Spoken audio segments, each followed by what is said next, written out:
What if that's real? What kind of evidence is there for that? And what I found was amazing. So-called gravity does not exist.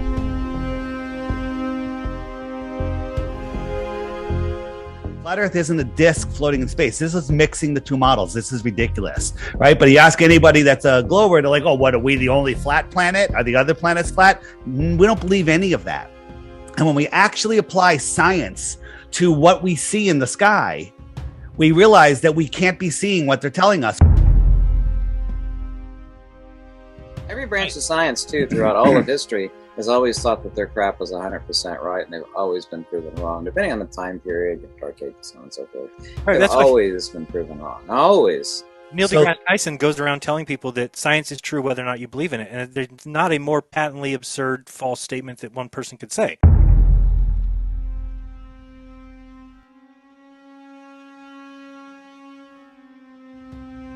What if that's real? What kind of evidence is there for that? And what I found was amazing.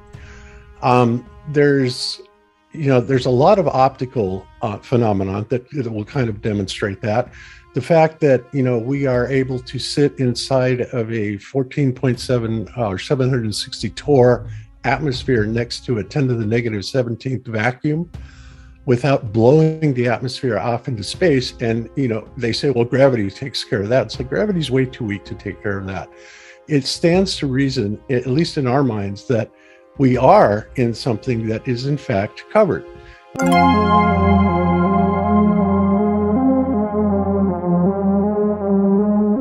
People say, well, what difference does it make? I still have to go to work. Well, that's how they got us. In school, they tell us that we only use 10% of our brains. Well, that's the objective of school, is to shut down the 90%, the creativity, the connection to nature, the connection to source, or whatever you want to call it. They don't want us using that. They don't want us doing vortex mathematics and sacred geometry. They don't want us expanding our minds and using our imagination, because that could challenge their authority. So they put us into the 10% slave mentality, and they have us spinning out of control where an asteroid is going to take us out. That's not going to happen. We're running out of water. There's infinite water. We're running out of food. That's ridiculous. We're overpopulated. Biggest joke in the world.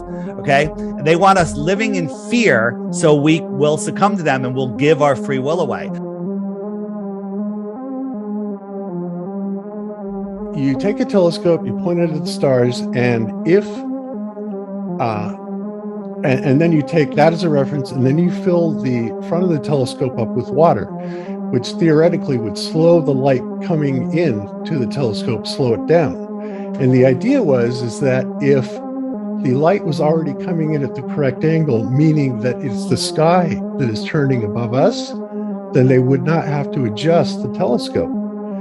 And if it did have to be adjusted, that meant that the Earth is spinning below it. Well, lo and behold, the telescope did not have to be adjusted, which meant that it was already coming in at the correct angle, which meant that it's the stars that are rotating above the Earth, and not the other way around.